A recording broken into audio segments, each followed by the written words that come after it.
کریں کہ ماسک پورا وقت پہن کر رکھیں۔ تمام مومنین اور اداکاران کی حفاظت کے لیے درود پڑھیں محمد علیہ۔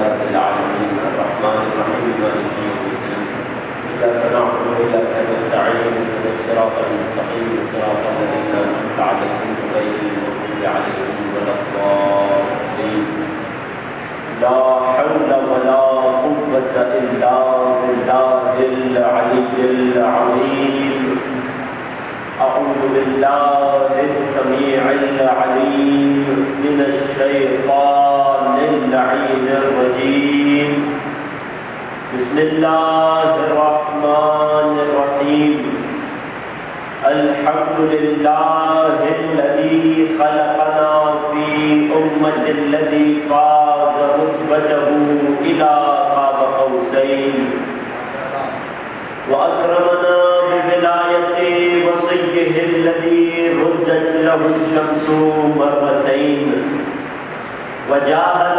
بالسيفين وصلى إلى القبلتين وشرفنا بحب الزهراء أم السبطين وجعلنا من الباكين على مصاب الحسن والحسين والتسعة من ذرية الحسين الذين من بكى على مصابهم رجح حسناته أعمال الثقلين والصلاة والسلام والتحية والإكرام على أشرف الكونين رحمة للدارين جد الحسنين أعني أبا القاسم محمد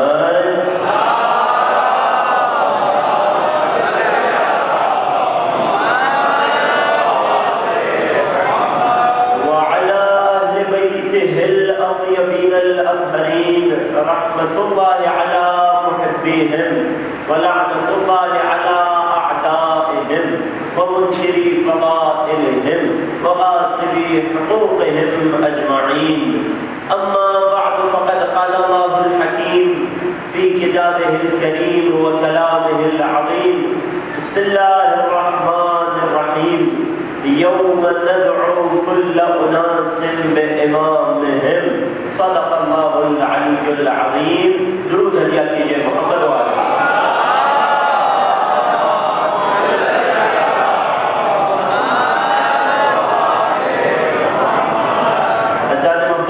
نوجوانان بزرگان اداکاران سید الشہداء السلام علیکم ورحمۃ اللہ۔ حضرت محترم خدا کا شکر ہے اس نے ہمیں شہ کا عزادار بنایا، شہ کا غمخوار بنایا۔ ان دنوں موضوع گفتگو اصول دین اور امام وقت توحید کی گفتگو کو ہم مکمل کر چکے۔ نبوت کی گفتگو کو ہم نے تقسیم کیا تھا، نبوت خاصہ یعنی آخری نبی کی نبوت کا آخری امام کی امامت سے تعلق آپ کی خدمت میں پیش کیا جا چکا۔ گفتگو نبوت کا دوسرا حصہ عمومی طور پر آدم سے عیسیٰ علیہ السلام تک تمام انبیاء کی نبوتوں کا وقت کے امام کی امامت سے کیا تعلق ہے، اس موضوع میں ہم واضح ہو چکے تھے۔ ہم نے عرض کیا تھا یہ موضوع بہت وسیع ہے، ہم نے اسے 3 حصوں میں تقسیم کیا تھا، 3 قسم کے تعلقات آپ کی خدمت میں پیش کرنے تھے۔ سب سے پہلے سنن انبیاء اور وقت کے امام، خدا کی وہ سنتیں جو اس نے اپنے انبیاء میں جاری فرمائی وہ سب کی سب وقت کے امام میں جاری ہوں گی، موضوع کا پہلا حصہ۔ اس کے بعد بات آنی ہے خصائص انبیاء، انبیاء کی وہ خصوصیات اور اوصاف جو ان کی ذوات قدسیہ میں پائی جاتی تھی وہ سب کی سب وقت کے امام میں بھی پائی جائیں گی۔ تیسرا حصہ مواریث انبیاء، انبیاء کی وہ میراثیں، وہ مادی اور معنوی میراثیں جو وقت کے امام تک پہنچی اور وقت کے امام یوں تمام انبیاء کے وارث ٹھہرے۔ ان تمام نکات کی تفصیل آپ کی خدمت میں پیش کرنی ہے۔ مقصد کیا ہے، ہدف کیا ہے کہ جب صاحب عزا کے فرش سے اٹھیں تو وارث عزا کی معرفت میں اضافہ لے کر اٹھیں۔ اگر توجہات میرے ساتھ ہیں، بات کا آغاز کرنا چاہتا ہوں، سماعتیں آمادہ ہیں، قبائع متوجہ ہیں، تو مل کر اول سے آخر تک وقت کے امام کی عظمت پر ایک درود پڑھ دیجیے۔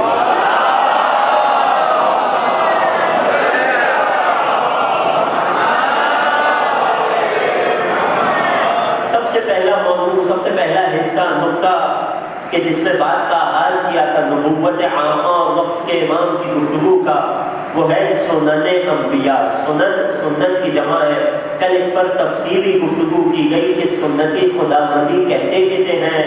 سنت خداوندی وہ ہوتی ہے جس میں نہ کوئی تبدیل ہوتا ہے نہ کچھ تحویل ہوتا ہے۔ کل کی گفتگو میں یہ سب تفصیل گزر چکی۔ سنت انبیاء کا مطلب آپ سمجھ چکے۔ اب بات کو ایک منزل اور آگے بڑھاتے ہیں۔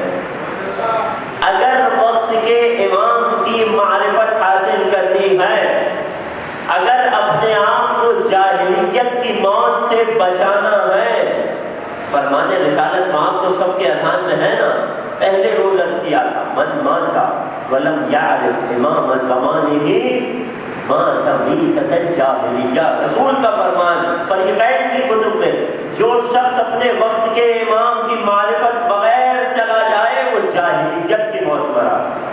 اگر اپنے آپ کو جاہلیت کی موت سے بچانا ہے، اگر وقت کے امام کی معرفت کو بڑھانا ہے، تو سنن انبیاء کی بحث بہت زیادہ اہمیت رکھتی ہے۔ اصلاً معرفت امام کا باب مکمل نہیں ہو سکتا جب تک سنن انبیاء کو بیان نہ کیا جائے۔ دلیل پیش کروں عزیزوں، دلیل کے طور پر ایک عالم جلیل القدر شیخ صدوق علیہ الرحمہ، یقیناً مجمع میں کوئی ایسا نہ ہوگا جس نے شیخ صدوق کا نام نہ سنا۔ ہمارے اوائل محدثین میں سے شیخ صدوق، اور یقین جانیے کہ اگر وقت کے امام پر بات کی جا رہی ہو تو یہ ممکن نہیں ہے شیخ صدوق کے بغیر بات مکمل ہو جائے۔ اتنا عظیم یہ عالم، اتنا عظیم اس کا رتبہ۔ یہ کون ہے؟ یہ وہ ہیں کہ جن کے بابا 11ویں امام کے صحابی تھے، یہ خود امام معصوم کی دعا کے نتیجے میں پیدا ہوئے کہ جب ان کے بابا 11ویں امام کی خدمت میں گئے اور اپنے لیے وارث کی دعا کروائی تو امام نے ان کے بابا کو، ان کے والد کو خوشخبری دی۔ ان کے والد بھی جلیل القدر عالم، امام نے ان کے والد کو خوشخبری دی کہ خدا تمہیں 2 فرزند عطا کرے گا، ایک فقیہ ہوگا ایک محدث ہوگا۔ اور جو محدث تھے وہ یہی شیخ صدوق علیہ الرحمہ ہے۔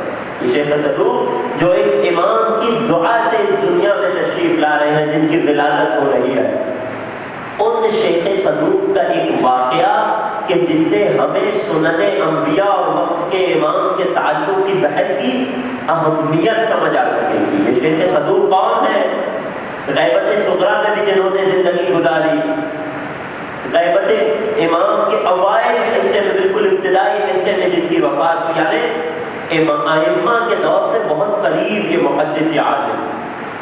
انہوں نے حدیث کی کتنی کتابیں لکھی، ان کے بارے میں علماء تراجم و رجال بیان کرتے ہیں۔ علماء تشریف فرمائیں، تائید فرمائیں گے شیخ صدوق نے آل محمد کی احادیث کی جمع آوری میں 300 کے قریب کتابیں لکھی۔ 300 کتابیں، سب کی سب احادیث و فرامین محمد و آل محمد سے پر۔ یہ اتنی عظیم دولت، لیکن زمانے کا ظلم یہ ہوا کہ ان 300 کتب شیخ صدوق میں سے ہم تک آج کے زمانے میں فقط 9 کتب پہنچی، جن 9 کتب میں سے اکثر کا اردو زبان میں ترجمہ ہو چکا ہے۔ میں والدین کو نصیحت کروں گا کہ اپنے بچوں کو اولن تو آج کے دور میں کتب بینی کی عادت ڈالیے، کتب کے مطالعے کی عادت ڈالیے، اور خاص طور سے ان کتب کے مطالعے کی کہ جس میں ائمہ آل محمد کا کلام ہے، کہ جن کے کلام کو کلام نور کہا جاتا ہے۔ فقط آل محمد ہی نور نہیں ہے، ان کا کلام بھی نور ہے۔ والدین عادت ڈالیے۔ شیخ صدوق کی کئی کتابیں ہیں، کچھ آسان بھی ہیں کچھ مشکل بھی ہے۔ کتاب الخصال ہے، معانی الاخبار ہے، یہ ساری کتب ثواب الاعمال ہے، عقاب الاعمال ہے، یہ ساری کتب اپنے بچوں کے مطالعے میں لائیے، انہیں خرید کر دیجیے، یقین جانیے آپ کے بچے کی دنیا بھی سنور جائے گی اور آخرت بھی سنور جائے گی۔ یہ شیخ صدوق آل محمد کے گھر کا اتنا بڑا خادم یہ بیان کرتے ہیں اپنی ایک کتاب کے جس کا نام آپ کی خدمت میں پیش کروں گا۔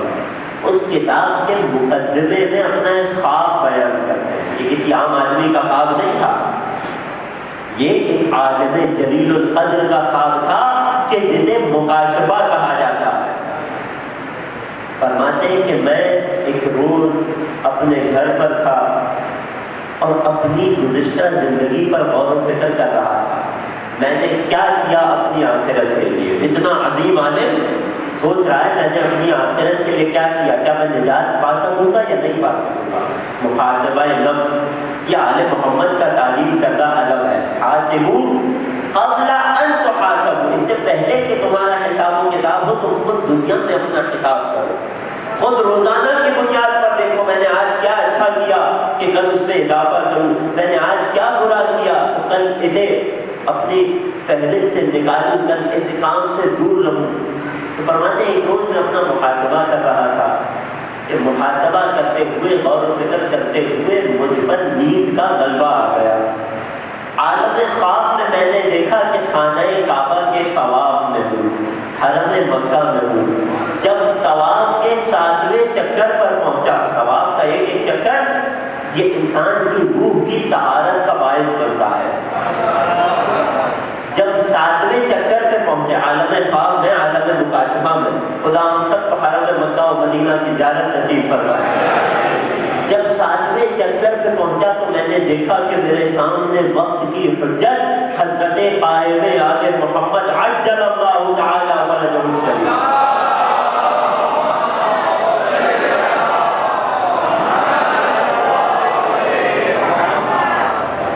میرے وقت کا امام میرے سامنے ہے۔ میں نے طواف کو مکمل کیا اور امام کی بارگاہ میں پہنچ گیا۔ میں نے امام کی خدمت میں سلام کیا، امام نے جواب سلام دیا، میں نے امام کی دست بوسی کی۔ ذرا شرف تو دیکھیے شیخ صدوق کا، ذرا نصیب تو دیکھیے اس عظیم عالم کا۔ آل محمد کی بارگاہ میں یہ رتبے فقط باتوں سے نہیں ملتے، انسان کو زندگی لگانی پڑتی ہے۔ کہنے لگے کہ میرے وقت کے امام نے مخاطب کر کے ایک فرمائش کی، اللہ اکبر، فرمانے لگے یا صدوق لما لا تكتب فيها کتابا، اے صدوق میری غیبت پر کوئی کتاب کیوں نہیں لکھتے؟ ایک مرتبہ ہم کتابیں لکھیں، ایک مرتبہ وقت کے امام فرمائش کر رہے ہیں کسی عالم سے، اے صدوق میری غیبت پر کوئی کتاب نہیں لکھتے۔ صدوق کہتے ہیں میں نے امام کی خدمت میں عرض کی قد صنفت فیہا اشیاء کثیرہ، مولا میں نے ایک سے زیادہ کتابیں آپ کے موضوع پر لکھی ہیں۔ فرماتے ہیں جس طرح سے وہ لکھی ہے وہ بھی صحیح ہے، لیکن اس طرح کی بات نہیں کر رہا، مولا اب آپ کی کیا چاہت ہے، امر فرمائیے۔ فرماتے ہیں کہ اب تم میری غیبت پر ایک ایسی کتاب لکھو جس کتاب میں میری غیبت پر دلیلیں قائم کرو، اور دلیل میں کیا ذکر کرو، تکتب فیہا سنن الانبیاء فی غیباتہم، اے صدوق ایک کتاب میری غیبت کی دلیل کے طور پر لکھو، اور اس کتاب میں گزشتہ انبیاء کی ان سنتوں کو لکھو جو سنتیں ان انبیاء کی غیبتوں میں ان کے ساتھ جاری ہوئی۔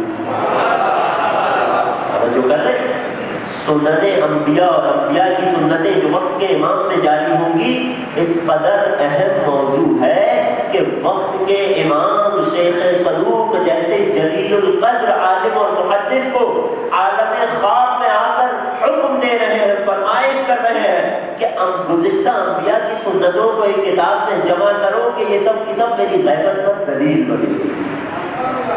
شیخ صدوق فرماتے ہیں میں جیسے ہی خواب سے بیدار ہوا، گڑ گڑایا، رویا، اپنے وقت کے امام کو یاد کیا، اور جیسے ہی نماز فجر کا وقت ہوا، نماز فجر کے فوراً بعد میں نے اس کتاب کی تعلیف کا آغاز کیا۔ کتاب کا نام ہے کمال الدین و تمام النعمہ، اردو ترجمہ بھی ہو چکا ہے۔ غیبت امام زمانہ پر دلیلوں کے اعتبار سے ہماری اول درجے کی کتاب، سوائے آل محمد کے کلام کے اور کچھ نہیں اس کتاب کتاب میں، سوائے کلام نور کے اور کچھ نہیں اس کتاب میں۔ میں اپنے نوجوانوں کو نصیحت کروں گا اس منبر سے، اس کتاب کو پڑھیے، وقت کے امام کی معرفت میں اضافہ ہوگا۔ یہاں سے ہمیں ایک بات سمجھ آئی ہے کیا کہ سنن انبیاء، خدا کی وہ سنتیں جو گزشتہ انبیاء پر جاری ہوئی، اور گزشتہ انبیاء کو بھی خدا نے ایک معینہ مدت تک پردہ غیب میں رکھا، وہ کیا تھا، وہ کتنی غیبت کی تفصیل آگے آئے گی۔ وہ سنتیں اس قدر اہمیت رکھتی ہیں میرے وقت کے امام کی معرفت میں۔ اگر یہ بات واضح ہو گئی ہے، اس موضوع کی اہمیت کا اندازہ ہو گیا ہے، تو ایک درود پڑھیے محمد و آل محمد۔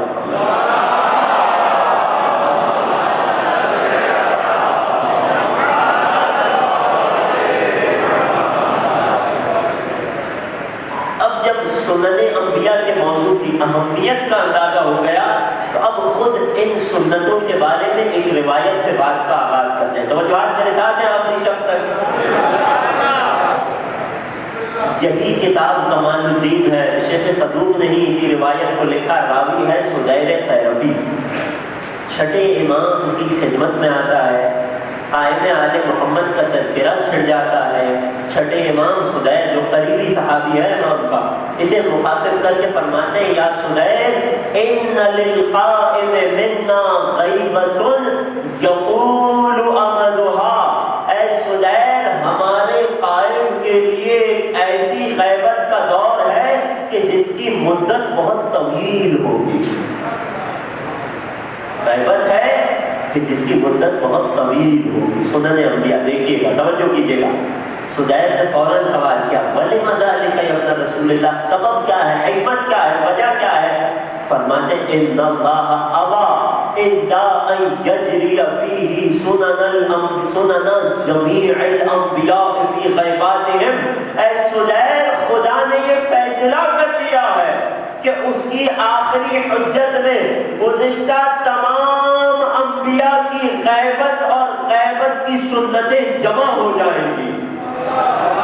خدا نے گزشتہ انبیاء کو جتنی سنتیں ان کی غیبت کے حوالے سے دی ہے، خدا کا جو طریقہ کار اس کے گزشتہ تمام انبیاء میں رہا ہے، وہ سب کا سب میرے وقت کے امام آخری حجت میں جمع ہوگا۔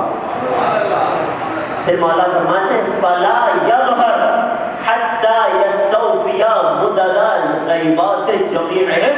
ہمارے قائم کی غیبت طویل کیوں ہوگی؟ فرماتے ہیں کیونکہ قائم کا ظہور اس وقت تک نہیں ہوگا جب تک ہمارے قائم میں گزشتہ تمام انبیاء کی غیبت کی مدتیں گزر نہ جائیں۔ اللہ اکبر، توجہ کر رہے ہیں جی؟ ابھی آپ کی خدمت میں فقط حدیث پیش کی ہے، اس حدیث سے کیا نتائج نکلتے ہیں؟ سب سے پہلا نتیجہ، خدا نے فیصلہ کیا کر لیا کہ جتنے انبیاء غیبتوں میں رہے، جتنے انبیاء پر خدا کی سنت غیبت جاری ہوئی، ان تمام انبیاء کی غیبتیں میرے وقت کے امام میں جاری ہوگی۔ وہ ساری کی ساری مدتیں میرے وقت کے امام میں جمع ہو جائیں گی۔ خدا نے کتنے انبیاء کو بھیجا؟ 1,24,000 انبیاء۔ توجہ ہے؟ یقیناً پیچھے بیٹھے ہوئے افراد کو بھی عدد انبیاء معلوم ہے، آواز مجھ تک نہیں پہنچی۔ ایک درود پڑھیں محمد و آل محمد۔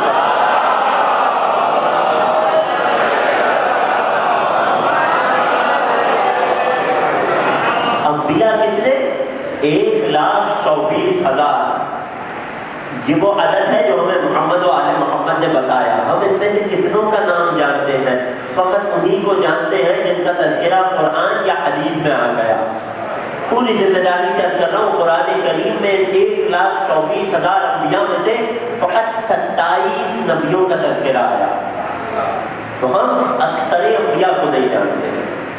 ان 1,24,000 انبیاء میں سے کتنے انبیاء کو غیبت ملی؟ کتنے انبیاء غیبت میں رہے؟ کیفیت مختلف تھی۔ ایک نبی کو جس قوم میں مبعوث کیا جائے، ایک دن بھی اگر وہ نبی اس قوم سے دور رہے تو یہ غیبت ہی تو ہے۔ یونس کا اپنی قوم کو چھوڑ کر مچھلی کے شکم میں 40 برس گزار دینا، یہ غیبت ہی تو ہے۔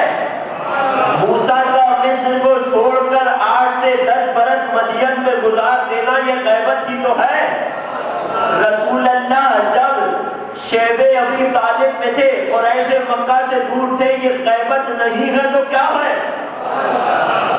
ہر نبی کو غیبت نصیب ہوئی، کیفیت مختلف تھی، طریقہ الگ تھا، لیکن خدا کی سنت ہے غیبت کہ جو اس نے اپنے تمام انبیاء میں جاری کی۔ 1,24,000 انبیاء، ہم اکثر کا نام تک نہیں جانتے۔ ان میں سے کتنے انبیاء کو غیبت کا دور ملا؟ ان میں سے کتنے انبیاء اپنی امتوں سے غیبت میں رہے؟ کیا ہم یہ جانتے ہیں؟ نہیں، جن کے بارے میں ائمہ نے بتایا فقط انہیں جانتے ہیں، اکثر کی غیبتوں کو ہم نہیں جانتے۔ توجہ کر رہے ہیں؟ پھر یہ جو اکثر انبیاء جنہیں غیبت ملی، اس کی غیبتوں کی مدت کیا رہی؟ کیا ہم یہ جان سکتے ہیں؟ ہم اسے بھی نہیں جانتے۔ توجہ کر رہے ہیں؟ امام نے کیا فرمایا؟ خدا کا فیصلہ یہ ہے کہ قائم کا ظہور اس وقت تک نہیں ہوگا کہ جب تک تمام انبیاء کی غیبتوں کی مدتیں قائم نہ گزار لیں غیب میں۔ ہم نہ تمام انبیاء کو جانتے ہیں، نہ یہ جانتے ہیں کہ کتنوں کو غیبت ملی، اور جنہیں غیبت ملی وہ کتنی مدت تک طویل رہی، ہم یہ سب نہیں جانتے۔ تو ہم وقت کے امام کی غیبت کا دور کتنا طولانی ہوگا اسے کیسے جان سکتے ہیں؟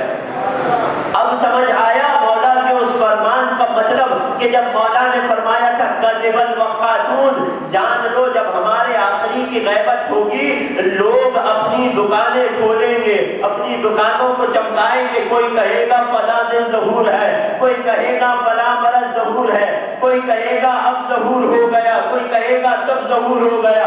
معصوم نے فیصلہ کر دیا کذب الوقاتون، جو جو ہمارے قائم کے ظہور کا وقت دے رہا ہے جان لو کہ وہ جھوٹا ہے۔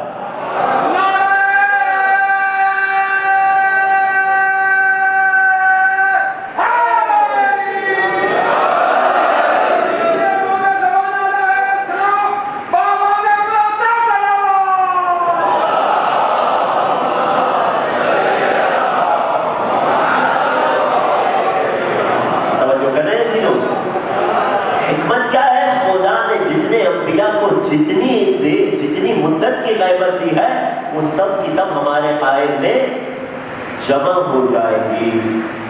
یہ پہلا نقطہ اور نتیجہ تھا جو اس حدیث سے ہمیں سمجھ آیا کہ اس کا مطلب یہ ہے جب ہم انبیاء ہی کو نہیں جانتے، جب ہم ان کی غیبت کی مدتوں کو ہی نہیں جانتے تو وقت کے امام کی غیبت اور ان کے ظہور کے وقت کو کوئی نہیں جان سکتا۔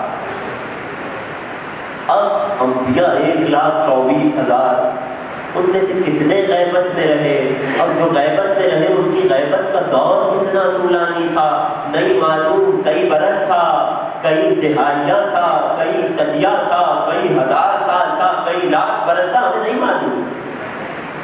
باتیں ہو رہی ہے؟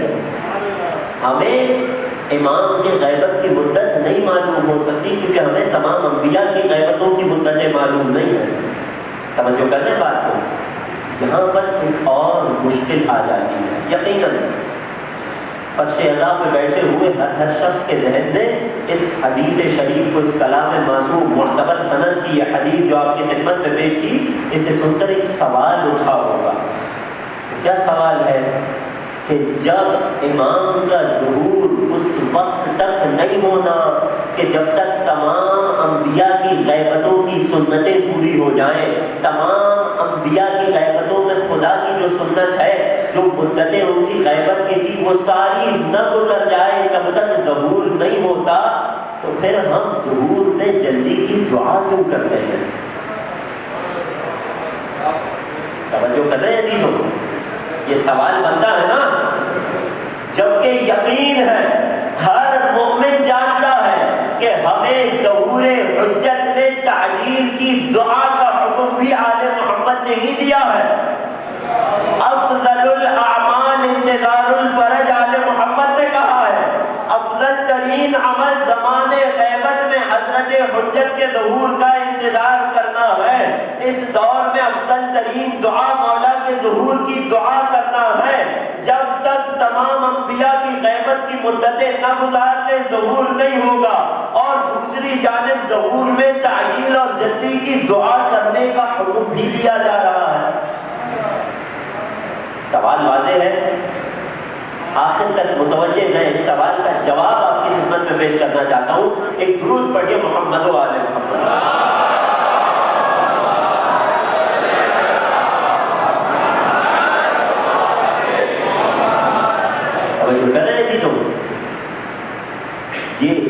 تعجیل ظہور کی دعا میں اپنے جواب پر آؤں گا. یہ تعجیل ظہور کی دعا، ظہور حضرت حجت میں جلدی ہونے کی دعا، یہ ہم نے اپنی جیب سے تو نہیں بنائی. یہ دعا بھی ہمیں آل محمد نے تعلیم دی. ایک نہیں کئی دعائیں ہیں. دعائے عہد دیکھ لیجئے، دعائے ندبہ دیکھ لیجئے، دیگر دعائیں دیکھ لیجئے. کیا سکھا رہے ہیں آل محمد؟ کہ خدا کی آخری حجت کے ظہور میں تعجیل کے لیے دعا کرو. تو ایک طرف تو جب تک تمام انبیاء کی مدتیں پوری نہ ہو تب تک ظہور نہیں ہوگا. دوسری طرف تم دعا بھی کرتے رہو، اے خدا یہ کیا ماجرا ہے. اصلاً عزیزوں، اس سے پہلے کہ اس سوال کا جواب آپ کی خدمت میں پیش کروں، اس سوال کے جواب پر سے پردے کو اٹھایا جائے، ذرا یہ تو دیکھیے کہ خود یہ دعا کرنا کہ وقت کے امام کے ظہور میں تعجیل ہو، اور عجل اللہ فرجہ الشریف کہنا، عجل فرجہم کہنا، اس کی اہمیت کیا ہے، اس کی فضیلت کیا ہے. جس امام نے، جن آل محمد نے ہمیں یہ بتایا کہ غیبت طولانی ہوگی، تمام انبیاء کی غیبت کی مدتیں جمع ہوں گی اس قائم کی غیبت میں، وہی کہہ رہے ہیں، وہی فضائل گنوا رہے ہیں تعجیل فرج کی دعا کرنے کی. وہی اسے افضل الاعمال کہہ رہے ہیں. اور احادیث میں آیا ہوا ثواب تو ایک طرف، تعجیل ظہور کی دعا کرنے کا ثواب اور فضیلت، کلام آل محمد تو ایک طرف. بزرگ علماء اس کی کتنی تاکید کرتے ہیں، کس قدر ثواب علماء نے بیان کیا ہے. اور ایک شخص، ایک عزادار، ایک مومن جب درود پڑھے اور درود کے ساتھ وعجل فرجہم کہے، یعنی ان کے ظہور میں تعجیل کی دعا کرے، تو اس کا اجر کیا ہے، اسے کتنا ثواب ملتا ہے، یہ آپ کی خدمت میں پیش کرنا چاہتا ہوں اپنے اس سوال کے جواب سے پہلے. توجہات میرے ساتھ ہیں. اس فضیلت کو ذکر کرنے کے لیے ایک واقعے کا سہارا لوں گا. اگر توجہات میرے ساتھ ہیں تو مل کر ایک درود پڑھیے حضرت حجت کا.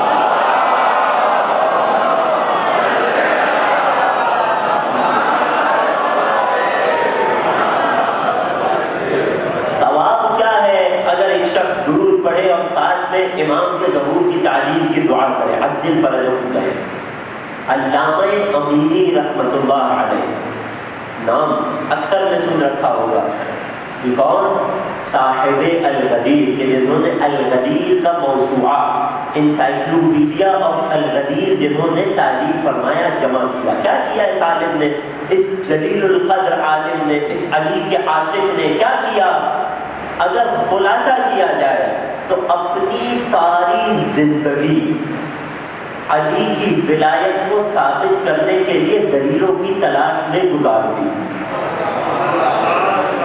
علامہ امینی اور ان کی کتاب الغنی، ساری زندگی محنت کی، نتیجے میں ایک کتاب لکھی، کئی جلدوں پر ہے، ایک پورا انسائکلوپیڈیا، مجلدات ہے، کئی والیوم ہے. ساری زندگی 70 برس کی علامہ امینی کی زندگی کا ثمر یہ ایک کتاب الغنی. کیا کیا علامہ نے؟ علامہ علی کے اتنے بڑے عاشق تھے کہ علامہ کو یہ برداشت نہیں تھا کہ کوئی حدیث غدیر کا انکار کرے، کوئی حدیث غدیر پر کوئی بہانہ بنائے.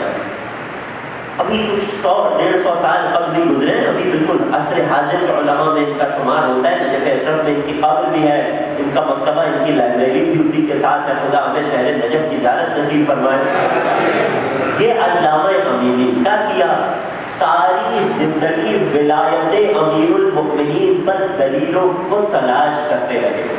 کیا فقط اپنے گھر میں، اپنے علاقے میں، اپنے مکتبے، اپنی لائبریری میں نہیں، علامہ امینی علی کا اتنا بڑا عاشق تھا کہ اگر فقط کسی سے سن لیتے کہ فلاں عالم اسلام نے اپنی فلاں کتاب میں علی کی ولایت پر کوئی ایک دلیل لکھی ہے، یا علی کی ولایت کا اقرار کیا ہے، یا حدیث غدیر کی ایک نئی سند لکھی ہے، فقط سن لیتے، جس علاقے میں وہ کتاب پائی جاتی اس علاقے کے سفر کو نکل جاتے. علی کے چاہنے والے اپنی طبیعتوں میں بہلول ہوا کرتے ہیں. جو کہتے ہیں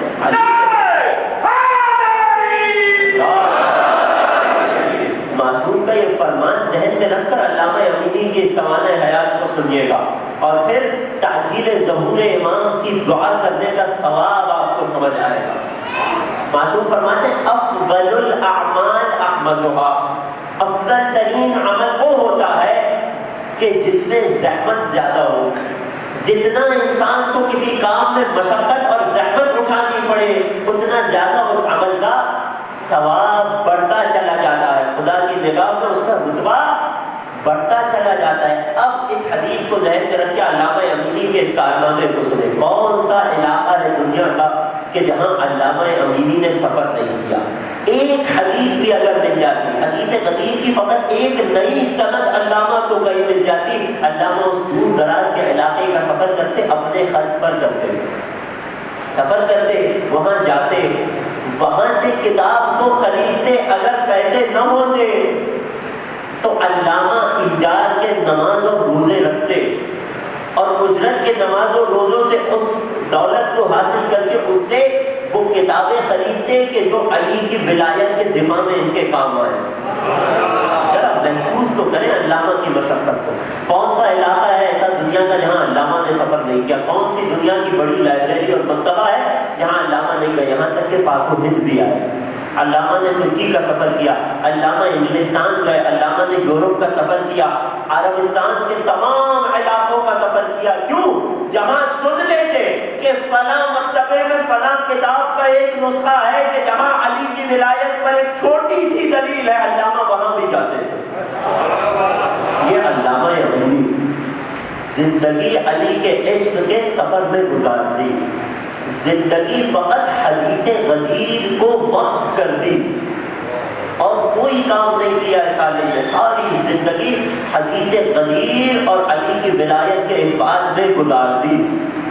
وہ علامہ امینی، اسے کہتے ہیں نا عاشق۔ عشق کیسا؟ دو واقعات ضمن علامہ کی سمانے پر عرض کرتا ہوں تاکہ بات زیادہ سے زیادہ ذہنوں میں راسخ ہو سکے۔ یہ امینی علی کا اتنا بڑا عاشق تھا، ایک روز نجف اشرف میں امیر کائنات کی زری اقدس کے کنارے تشریف فرما ہے۔ علی کا چاہنے والا اگر کوئی دنیاوی مشکل بھی آ جائے تو اسے علی کے در کے سوا کچھ نظر نہیں آتا۔ علی کے چاہنے والوں کی عادت نہیں ہوتی دنیا والوں کے سامنے ہاتھ پھیلانا، اور جو کر رہے ہیں عزیزوں، علی کا چاہنے والا خدا سے دعا کرتا ہے، آل محمد سے توسل کرتا ہے۔ علامہ امینی ذریعہ امیر المومنین کے سرانے بیٹھے، خدا ہم سب کو نصیب فرمائے، اور اپنی حاجت پیش کر رہے ہیں، گڑ گڑا رہے ہیں، رو رہے ہیں۔ علی کا سچا عاشق پہلے دن بیٹھے رہے کافی دیر تک، علامہ کی حاجت بھر نہ آئی، لوٹ گئے۔ دوسرے دن پھر آ گئے، پھر علی کے در پہ بیٹھے، پھر اپنی حاجت رکھی، گڑ گڑایا، دعا کی، توسل کیا، پھر دعا قبول نہیں ہوئی، لوٹ گئے۔ تیسرے دن پھر آ گئے، پھر توسل کیا، پھر دعا کی۔ اس بار علامہ نے ایک منظر دیکھا کہ ایک بدر عرب، ایک شخص کے جو عرب کے صحرا سے، دیہات سے تعلق رکھتا تھا، یقیناً آپ جانتے ہیں کہ مومنین زیارت پر جا چکے ہیں، خدا سب کو نصیب کرے۔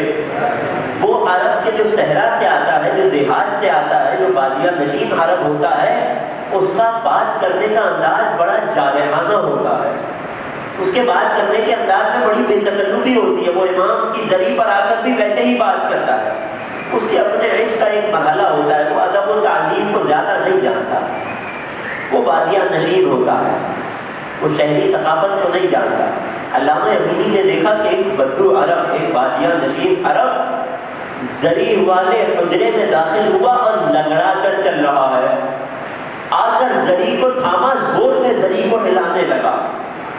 کبھی آپ کسی عام شہری مومن کو، کسی عالم کو یہ کام کرتے نہیں دیکھیں گے، کیوں؟ کیونکہ علماء مومنین ادب و آداب کا بڑا خیال رکھتے ہیں، لیکن وہ بادیہ نشین عرب، اس کے عشق کا اپنا انداز تھا، آ کر زور سے زری کو ہلانے لگا اور کہنے لگا، یا علی میں آپ کے در پہ آیا ہوں، طبیب کے پاس نہیں گیا ہوں، میں آج اگر آپ سے شفا لیے بغیر چلا گیا تو لوٹ کر نہیں آؤں گا۔ یہ بھی یقین کی ایک منزل ہے، یہ بھی عشق کا ایک مرحلہ ہے، یہ بھی مانگنے کا ایک ڈھنگ ہے۔ علامہ امینی نے اپنی دعا کو چھوڑا، اپنے توسل کو چھوڑا، اس بادیہ نشین عرب کی طرف دیکھتے رہے۔ کچھ دیر کھڑا رہا، کچھ دیر مولا کی زہی کے پاس بیٹھا، جب دوبارہ اٹھا ہے تو صحیح و سالم چل کر جا رہا تھا۔ ایک درود پڑھیے مولا کے عالم۔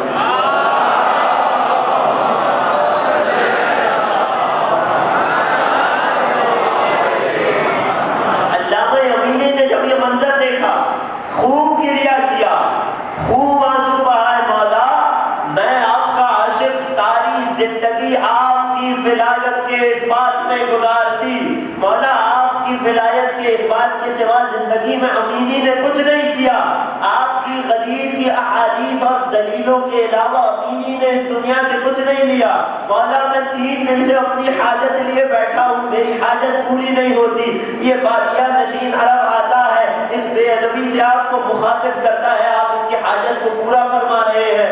علامہ امینی اسی عالم میں روتے روتے نیند میں چلے گئے، نیند طاری ہوئی، خواب میں مولائے کائنات کی زیارت نصیب ہو گئی۔ مسکرا کر امینی کو دیکھا، کہنے لگے اے امینی تم ہمارے عاشق ہو، تمہارے بارے میں ہم جانتے ہیں کہ تم اپنے ہو، اگر تمہیں آج نہیں دیا تو بھی تم در کو تبدیل نہیں کرو گے، کل تم پھر ہمارے در پہ آ کر بیٹھ جاؤ گے۔ یہ بادیات نشین تھا، یہ ادب اور محبت کے تقاضوں کو نہیں سمجھتا، اگر آج اسے نہ دیتے تو کل یہ ہمارے در پہ نہیں آتا۔ اے امینی تمہارے بارے میں ہم جانتے ہیں کہ تم علی کا در چھوڑ کے اور کہیں نہیں جاؤ گے۔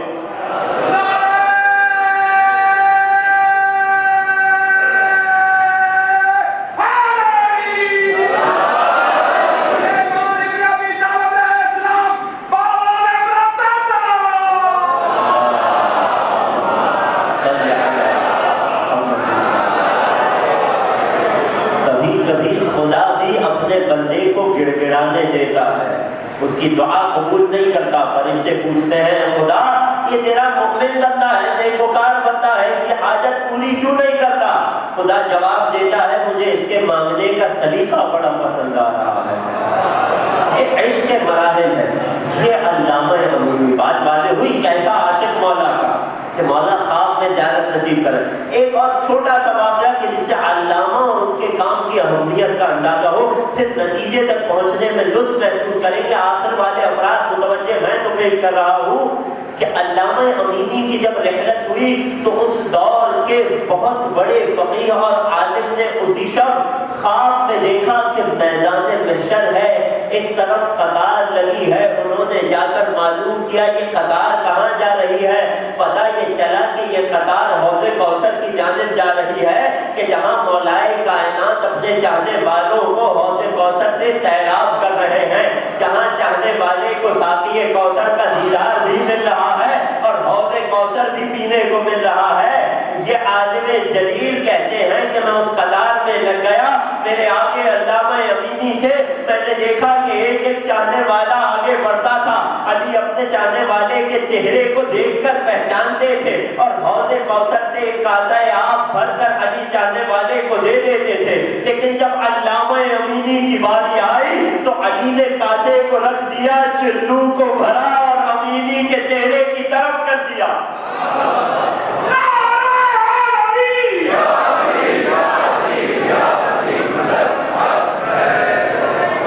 امینی پریشان ہوئے، مولا کوئی سوء ادب ہو گیا، مسکرا کر کہا اے امینی تم ہمارے سچے عاشق ہو، یہ کاسے کا فاصلہ عام چاہنے والوں کے لیے ہے، تمہیں ہم اپنے چلو سے بلا فصل پلائیں گے۔ اللہ کیا شاعر نے خوب کہا ہے، کام ان کا ہے میں کر رہا ہوں آپ کی اجازت سے، کہ میں بلا فصل کا قائل ہوں، میں بلا فصل کا قائل ہوں، سو حوض کوثر ان کے چلو سے پیوں گا وہی پیالہ ہوگا۔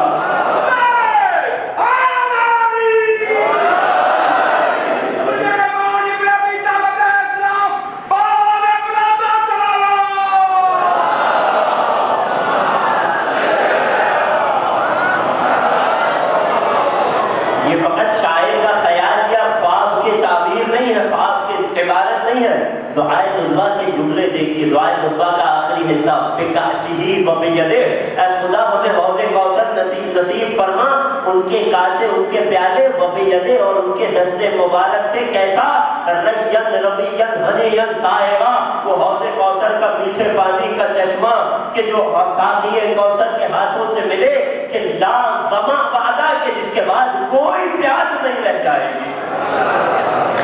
یہ علامہ امینی کا رتبہ. مولا اپنے چلو سے پانی پلا رہے ہیں. یہ علامہ امینی رتبہ واضح ہو گیا.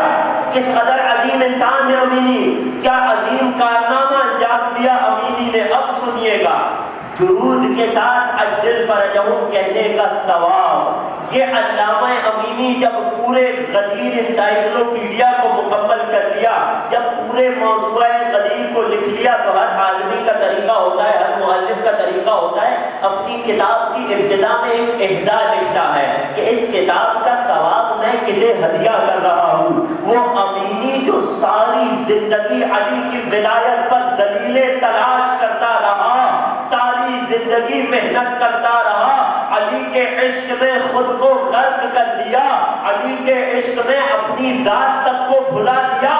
جب علی کے عشق کا یہ کارنامہ لوگوں کے سامنے آیا تو امینی نے کتاب غدیر کے اہدا میں لکھا کہ اس کتاب غدیر کو لکھنے کے ثواب میں ہر اس مومن کو شامل کر رہا ہوں جو محمد و آل محمد پر جب درود پڑھے ساتھ میں عجل فرجہم پڑھے.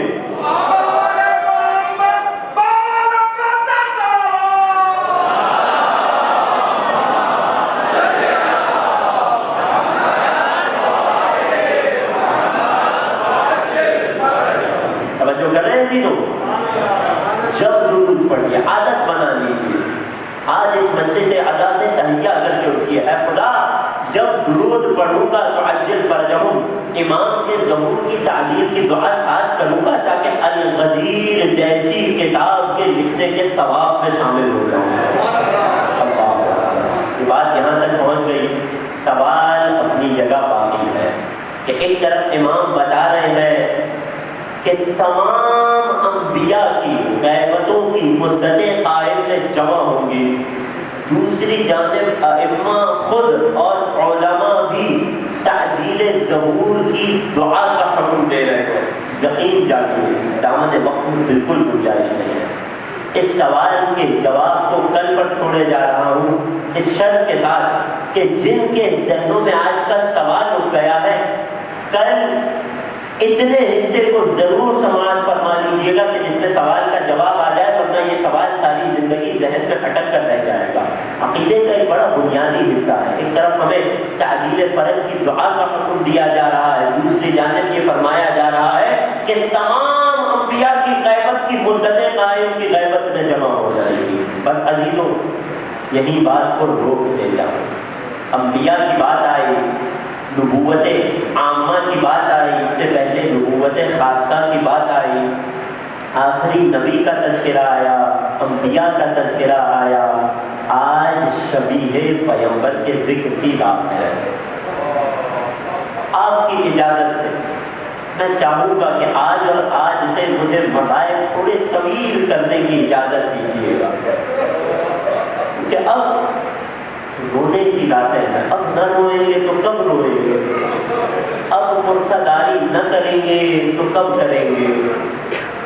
کون علی اکبر کے جو شبیہ پیغمبر ہے. مدینے میں ایک بوڑھا شخص آیا کہ جسے عالم خواب میں رسول کی زیارت نصیب ہوئی تھی, نیا نیا عیسائیت سے اسلام کو قبول کیا تھا, آ کر مدینے والوں سے فریاد کرنے لگا مجھے تمہارے نبی کی زیارت کرنی ہے, مجھے چہرہ رسالت کو ایک مرتبہ اپنی آنکھوں سے جی بھر کے دیکھنا ہے. کسی صحابی نے بتایا کہ رسول تو رحلت فرما چکے ہیں. مایوس ہو گیا, مسجد نبوی کی دیوار سے ٹیک لگا کر بیٹھ گیا اور رسول کی زیارت کی یاد اور شوق میں تڑپ کر رونے لگا. کسی صحابی کا گزر ہوا, اے بوڑھے شخص کیوں رو رہا ہے؟ کہا کہ میں رسول کی زیارت کی تمنا لیے مدینے آیا تھا. مدینے پہنچا تو خبر ملی رسول تو بہت عرصہ پہلے رحلت فرما چکے ہیں.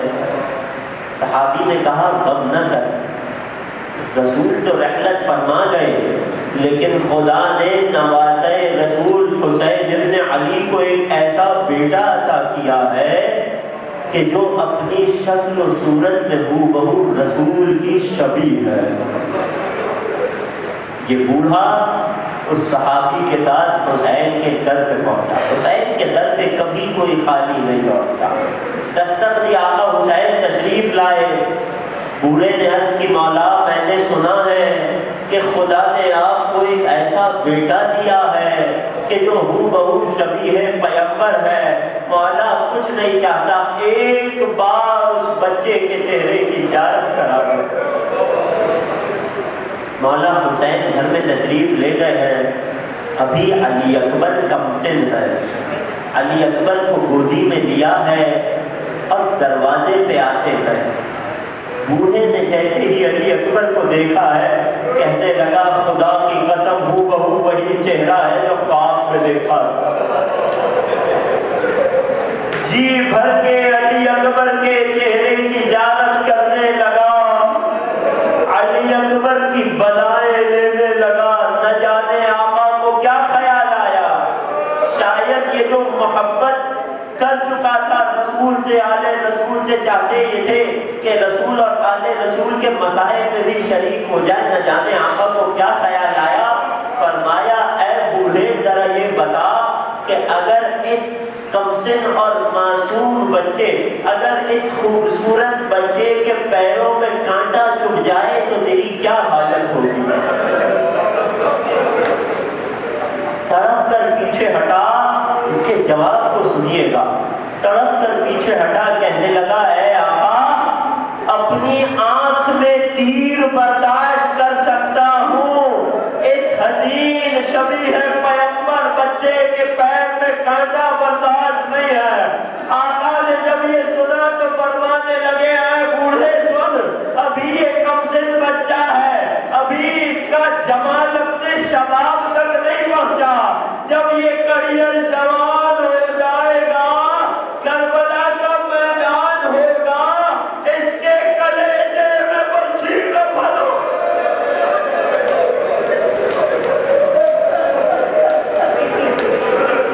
اجرکم علی اللہ۔ تاریخ کہتی ہے اس بوڑھے نے یہ سنا تو برداشت نہ کر سکا، چیخ مار کر زمین مدینہ پہ گر گیا۔ میں کہوں گا اے بوڑھے فقط سنا تھا برداشت نہ ہوا، ذرا کربلا کر دے، علی اکبر کی موت پہ لیلا نے کیسے برداشت کی۔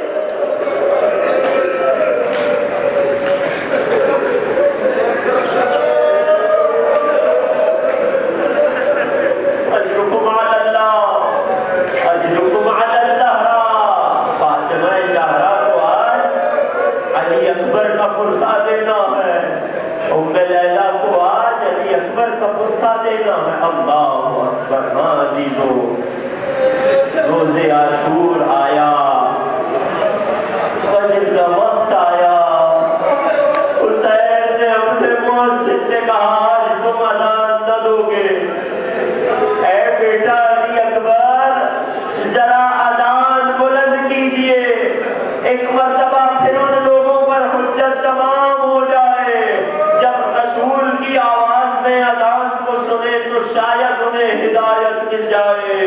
علی اکبر نے روز عاشور کا آغاز اللہ اکبر کہہ کر کیا، ادھر جنگ کے طبل بجنے لگے، ادھر مولا کے اصحاب ایک ایک کر کے جانے لگے۔ جب بنی ہاشم کی باری آئی، مقتل کے جملے پیش کر رہا ہوں، آقا حسین کی اولاد میں، بنی فاطمہ میں، علویین میں اگر سب سے پہلے کوئی آقا کے پاس آیا ہے تو علی اکبر آیا ہے۔ مقتل کے جملے محسوس کیجئے گا حسین کی غربت کو، مقتل کے جملے ہیں، جن کی جوان اولاد ہے خدا انہیں سلامت رکھے۔ مقتل کہتا ہے استأذنا، روز عاشور علی اکبر نے اپنے بابا سے مقتل میں جانے کی اجازت مانگی۔ مقتل کہتا ہے فأذنا، حسین نے فوراً سے اجازت دے دے دی. بس ایک جملہ کہا ہے اکبر ذرا اپنی ماں سے اجازت لے کر آ جاؤ. اکبر ام لیلا کے خیمے میں آتے ہیں. اے ماں بابا پر قربان ہونے کی اجازت دے دو. نہ جانے کس دل سے ام لیلا نے اپنے اکبر کو مقتل کی اجازت دی ہے. اکبر مسکراتے اور حساس چہرے کے ساتھ بابا کے پاس آئے ہیں. باپ اے بابا ماں نے اجازت دے دی. سر کو جھکایا. اے اکبر اس ماں سے نہیں جس ماں نے 18 سال پالا ہے. ذرا جاؤ پھوپھی زینب سے اجازت. اکبر جانتے ہیں یہ مرحلہ بڑا مشکل ہے.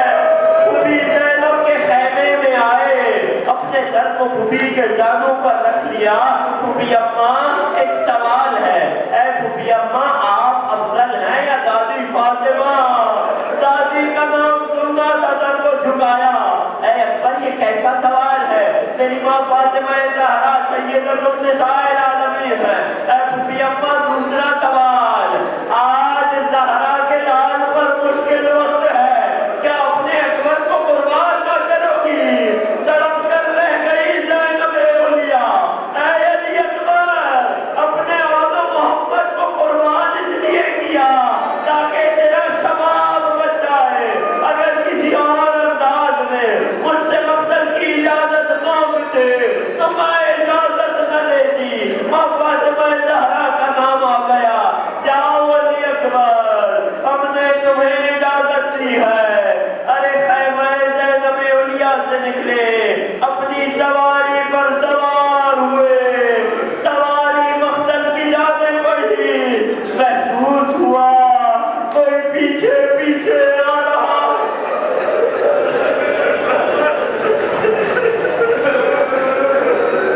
اجرکم علی اللہ. عزیزوں آوازوں کو آزاد چھوڑیے, ہاتھوں کو آزاد چھوڑیے. شبیہ پیغمبر کا ماتم ہے. اکبر نے جب پیچھے گردن کو موڑا کیا دیکھا؟ پورا باپ گھٹنیاں چل کے آ رہا ہے. مہلن مہلن یا علی اکبر, اے علی اکبر ذرا آہستہ.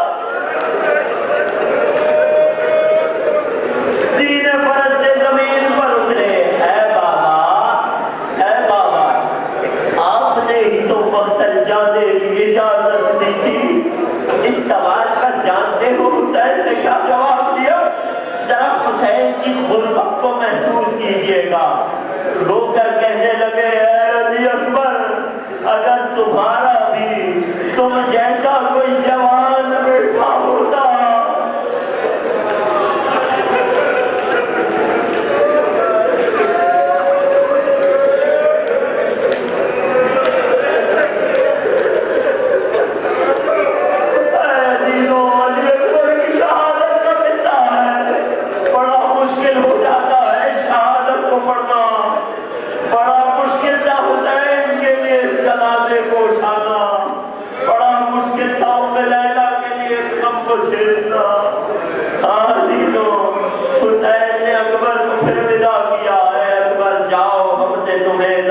اجازت دی.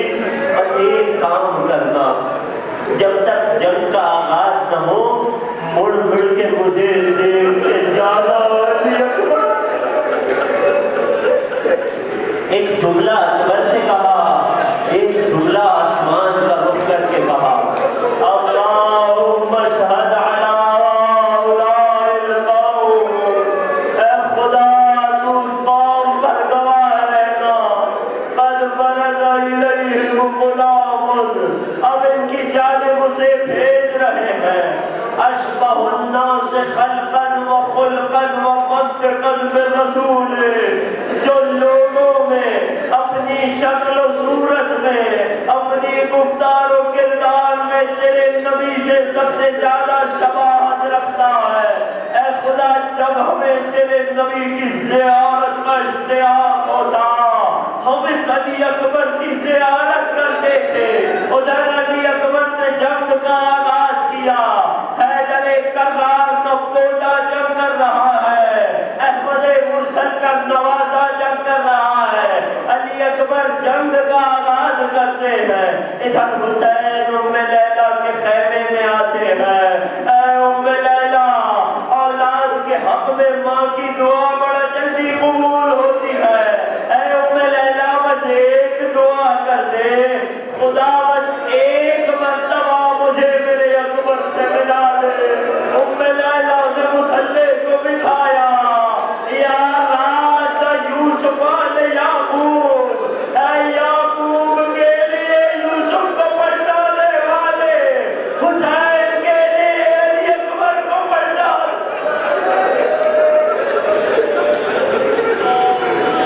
اجرکم علی اللہ، اجرکم علی اللہ. ام لیلہ کی دعا قبول ہوئی، علی اکبر لوٹے ہیں.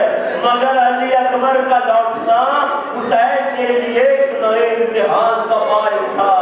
بابا جنگ کر کر کے تھک گیا ہوں، بابا 3 دن کا پیاسا ہوں، اگر ایک گھونٹ پانی مل جاتا تو انہیں بتاتا کہ میں کون ہوں، میں کس کا پوتا ہوں. وہ حسین جس نے علی اکبر کی کبھی کسی خواہش کو رد نہ کیا، آج اتنا غریب ہو گیا. جوان بیٹے نے گھونٹ پانی ہی تو مانگا تھا، حسین نہیں دے سکتے. اے علی اکبر، اپنی انگشت مبارک کو، اپنی انگشتری کو انگشت مبارک سے جدا کیا، علی اکبر کے دہن میں رکھ دیا. اے علی اکبر جاؤ، نانا حوض کوثر سے سیراب کریں گے. اب جو علی اکبر لوٹے ہیں، جنگ کرتے جاتے ہیں، یہاں تک کہ جب ایک مقابل ایک کی جنگ میں فارس شجاع کو کوئی شکست نہ دے سکا، پسرے سعد کی آواز آئی، یہ حیدر کرار کا پوتا ہے، یہ حسین ابن علی کا بیٹا ہے، اسے چاروں جانب سے گھیر لو. ارے نواسۂ علی چاروں جانب سے گھیر لیا گیا. علی اکبر جنگ کرتے جاتے ہیں، زخم بھی آ رہے ہیں، لیکن علی اکبر جنگ کرتے جاتے ہیں. کسی شقی نے پشت کی جانب سے ایک برچھی کا وار کیا، برچھی پشت سے سینہ اکبر میں ارے شبیہ پیغمبر زمین پہ اب زین پہ نہ سنبھل پایا، زمین کربلا پر آتے ہیں. ایک جملہ کہا اکبر نے، ایک جملہ کہا، رو کر سنا، اسے جتنی توفیق نصیب ہو جائے، جتنی حسین کی غربت کو محفوظ کر سکو، یہ جملہ سننا. علی اکبر جب زین فرض سے زمین پر آئے تو آقا کو آخری سلام کیا. کربلا کا شہید جب زمین پر آتا آقا کو سلام کرتا، لیکن علی اکبر نے سلام کے جملوں کو بدل دیا. جب ہر شہید زمین پر آتا تو سلام کرتا یوں کہہ کر، السلام علیک یا ابا عبداللہ. جب علی اکبر زمین پر آئے تو علی اکبر نے جملے کو بدل دیا. علی اکبر نے کیا کہا؟ علیک منی السلام یا ابا عبداللہ. جب میں نے اکبر سے جملوں کی اس تبدیلی کو دیکھا تو میں نے غور کرنا شروع کیا، تحقیق کرنا شروع کی. جانتے ہو میں کس نتیجے پر پہنچا؟ سننا، اور جسے جتنا رونا نصیب ہو جائے. خدا کوئی غم نہ دے سوائے غم حسین کے. خدا تمہاری جوان اولادوں کو سلامت رکھے. جب میں نے تحقیق کرنا شروع کی تو میں اس نتیجے پر پہنچا کہ عرب کے مرثیہ خان جب کسی مردے کا مرثیہ کہتے ہیں کہ جس سے سلام کے جواب کی امید نہ ہو تو اسے یوں سلام کرتے ہیں، علیک منی السلام. اکبر جانتے تھے کہ میرے دنیا سے جانے کے بعد میرا بابا زندہ نہ رہ پائے گا. اکبر نے سلام یوں کیا، علیک منی السلام یا ابا عبداللہ. ادھر سے حسین گھٹنیوں کے بل چلے، اے